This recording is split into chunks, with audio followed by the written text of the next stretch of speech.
사도행전 16장 1절로 5절까지 보겠습니다. 신약성경 215면 사도행전 16장 1절로 5절 다 함께 봉독합니다. 바울이 더베와 루스드라에도 이르매 거기 디모데라 하는 제자가 있으니 그 어머니는 믿는 유대 여자요 아버지는 헬라인이라. 디모데는 루스드라와 이고니온에 있는 형제들에게 칭찬받는 자니 바울이 그를 데리고 떠나고자 할새 그 지역에 있는 유대인으로 말미암아 그를 데려다가 할례를 행하니 이는 그 사람들이 그의 아버지는 헬라인인 줄 다 알미러라. 여러 성으로 다녀갈 때에 예루살렘에 있는 사도와 장로들이 작정한 규례를 그들에게 주어 지키게 하니 이에 여러 교회가 믿음이 더 굳건해지고 수가 날마다 늘어가니라. 아멘.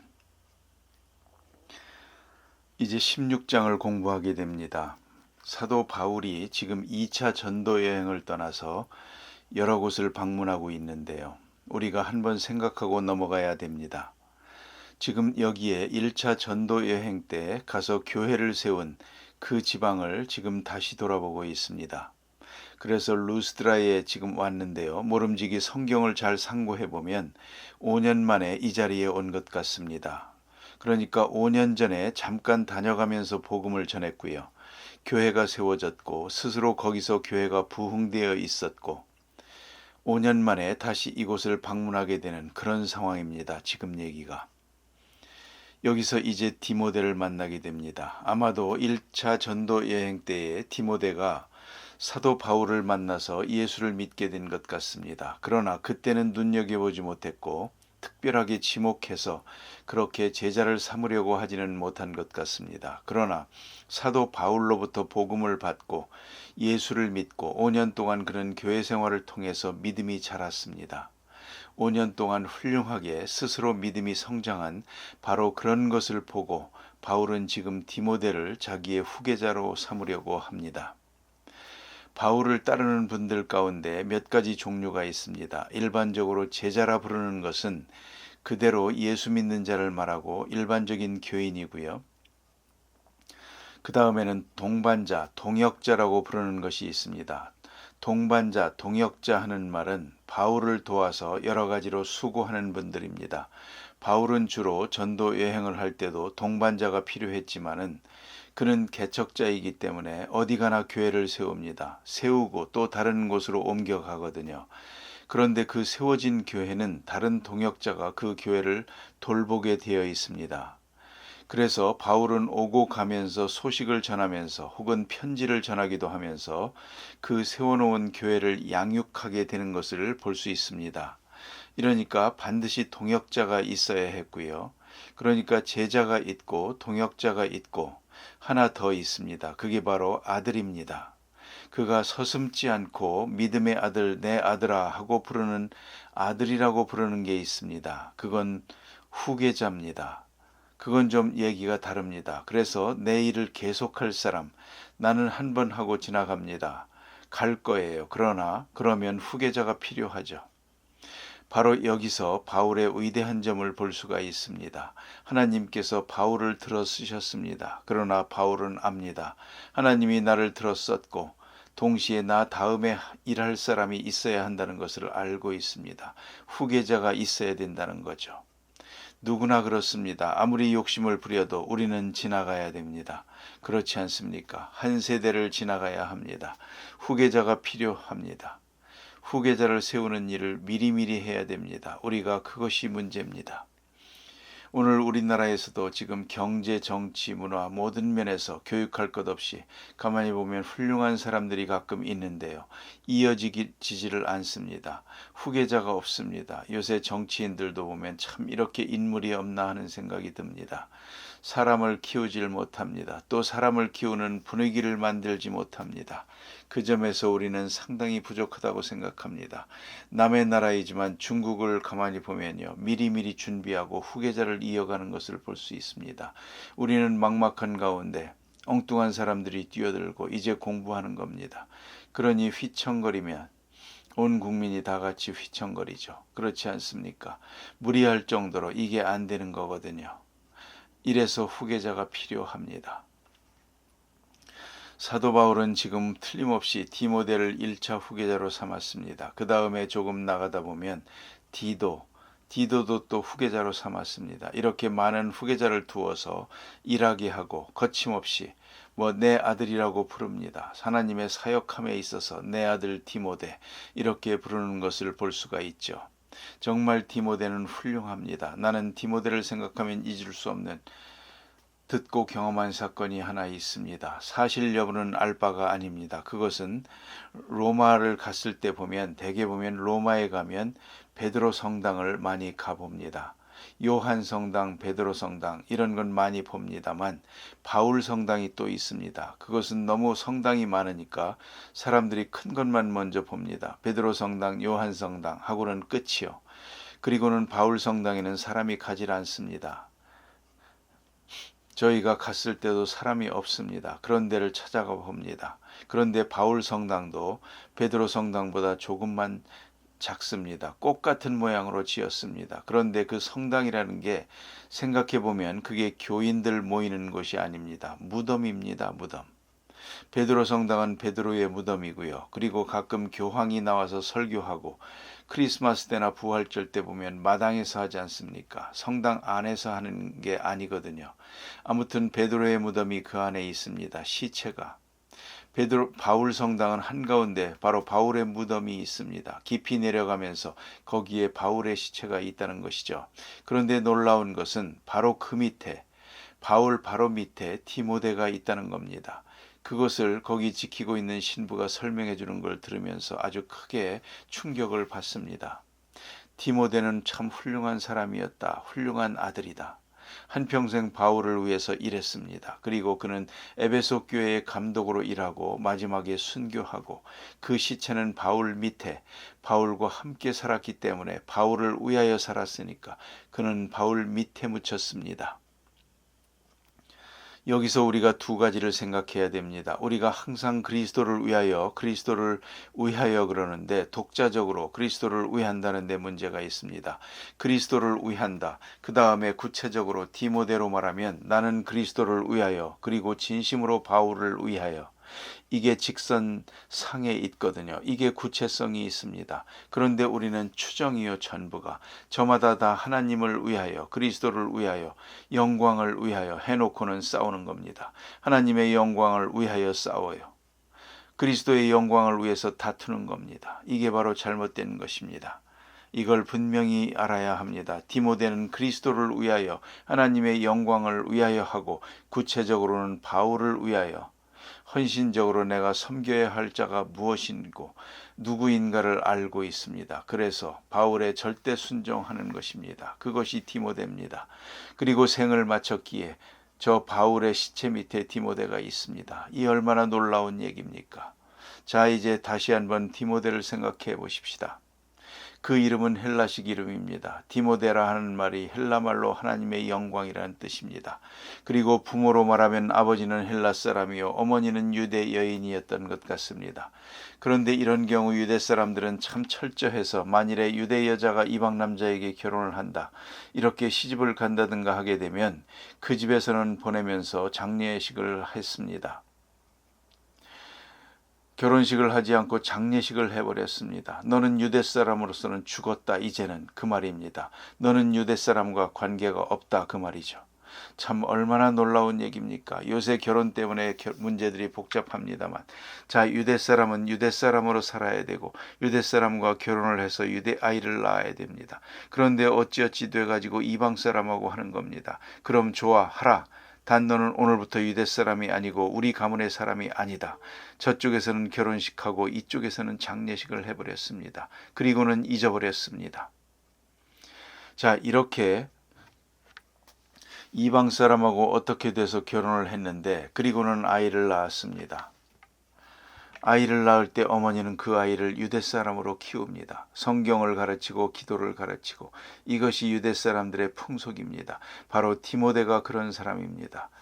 그래 어떤 인연이었는지 모르지만 디모데의 어머니가 헬라 사람하고 결혼을 했고 오늘 본문에 나타난 시칭 1절 2절 자세히 보면 그 시제로 봐서 아버지는 지금 안 계시는 것 같습니다. 세상 떠났고요. 그래서 외할머니 로이스와 어머니 유닉에 이 두 할머니와 어머니 사이에서 자란 것 같습니다. 그래서 신앙적으로 양육을 받았습니다. 이제 사도 바울이 이 사람을 후계자로 삼아 가지고 데리고 가려고 할 때에 유대 사람들이 그걸 보고 왜 헬라 사람을 데리고 가느냐, 헬라 사람하고 왜 동반하느냐, 이런 복잡한 문제가 생긴 것 같습니다. 그래서 반유대인이요 반헬라인 아닙니까?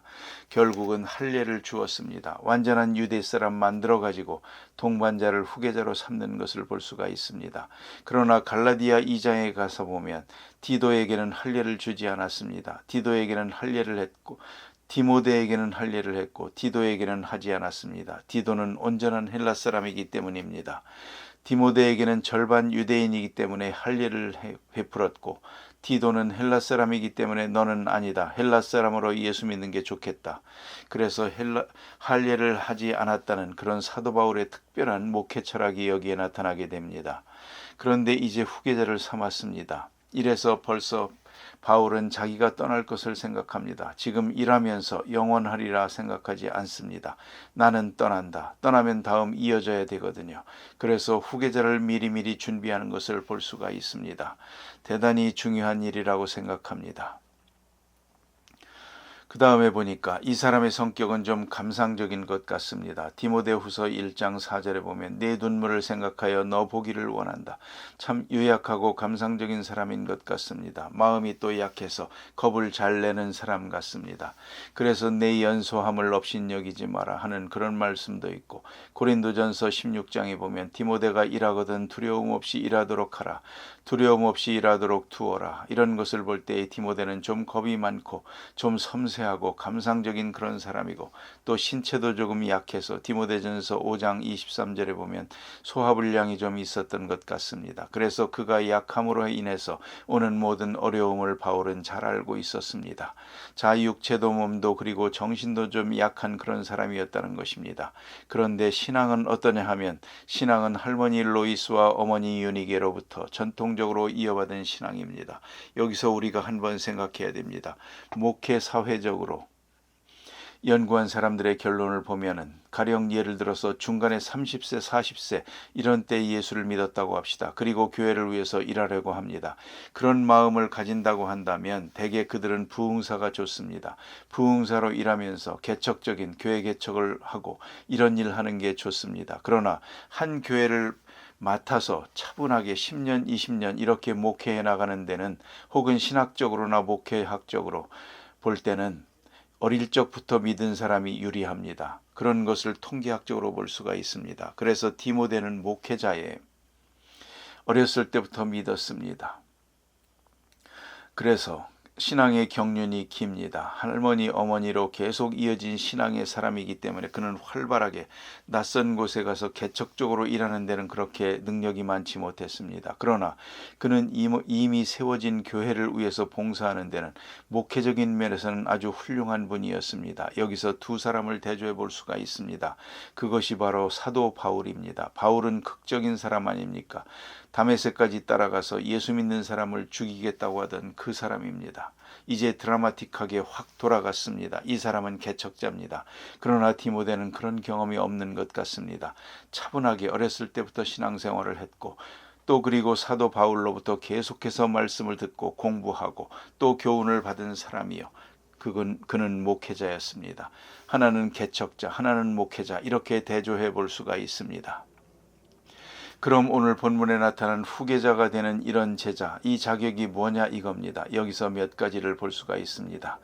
간단하게 살펴보면, 먼저 오늘 본문에 보는 대로 칭찬받는 사람이요, 온 형제들에게 칭찬받는 사람이다. 즉 교인들로부터, 형제는 교인이거든요.